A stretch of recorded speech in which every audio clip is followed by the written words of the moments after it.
नमस्कार, आप सभी का न्यूज 11 लाइव चैनल में स्वागत है। बिहार सरकार शिक्षा के क्षेत्र में हो रहे विकास का लाख दावा कर ले, लेकिन शिक्षा व्यवस्था है कि सुधरने का नाम नहीं ले रही है। जी हां, ऐसी एक तस्वीर कटिहार से निकलकर आ रही है। जरा इन तस्वीरों को देखिए, आप खुद चौंक जाएंगे देखकर। यह तस्वीर कटिहार के मनिहारी प्रखंड के आदर्श मध्य विद्यालय आजमपुर गोला में चल रहे उर्दू प्राथमिक विद्यालय का है। 1956 ईस्वी में स्थापित इस उर्दू प्राथमिक विद्यालय को 2017 ईस्वी में शिक्षा विभाग ने शिफ्ट कर दिया था। आदर्श मध्य विद्यालय आजमपुर गोला में कमरे की कमी की वजह से उर्दू प्राथमिक विद्यालय को एक कमरा भी दिया गया और इसी कमरे में स्कूल का सभी सामग्री भी रखा जाता है। उर्दू प्राथमिक विद्यालय में कुल 3 शिक्षक और शिक्षिका कार्यरत हैं। क्लास 1 से 5 तक के कुल छात्र छात्राओं का नामांकन की संख्या 163 है।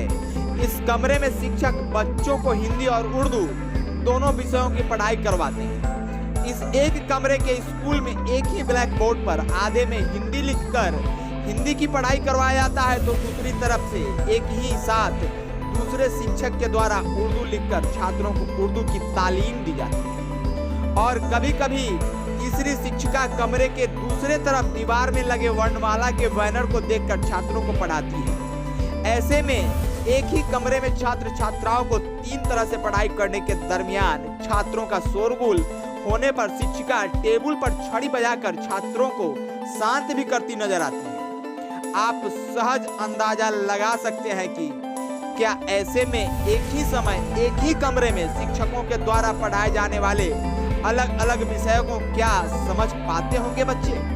क्या इन नौनिहालों के साथ शिक्षा के नाम पर शिक्षा विभाग का मजाक नहीं है? क्या इस तरह की पढ़ाई के नाम पर छात्रों के भविष्य के साथ खिलवाड़ नहीं है? अब आप ही बताइए कि बिहार में शिक्षा विभाग के द्वारा नौनिहाल छात्र छात्राओं के साथ किए जा रहे खिलवाड़ का अंदाजा लगा सकते हैं कि शिक्षा में सुधार सरकार के दावे में कितना दम है।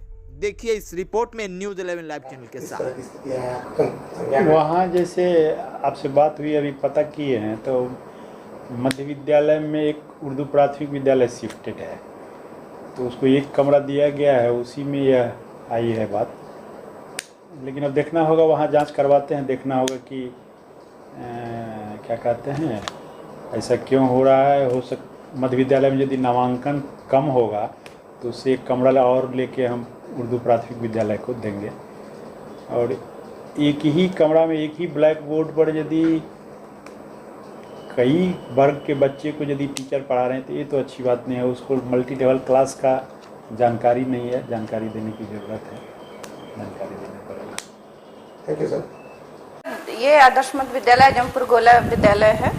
इसमें 2017 को शिफ्ट किया गया था उर्दू प्राथमिक विद्यालय, जिसमें एक कक्षा किसी तरह से, क्योंकि हमारे विद्यालय में खुद ही कक्षाओं की कमी है, लेकिन उस विद्यालय को दिया गया है क्योंकि आदेश था, इसलिए उनको एक कमरा दिया गया है जिसमें एक ही कक्षा में 1 से 5वीं तक की पढ़ाई होती है।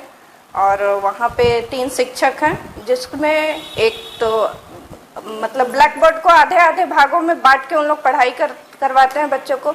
एक तरफ हिंदी की पढ़ाई होती है, एक तरफ उर्दू की, जिसके कारण बच्चों को बहुत ज़्यादा परेशानी होती है। उनको पढ़ने में समझने में बहुत ज़्यादा दिक्कत होती है और बच्चों की अनुपस्थिति भी अधिक हो जाती है, क्योंकि एक कमरे में बहुत सारे बच्चे जितना होना चाहिए वो बैठने में उनको बहुत तकलीफ होती है।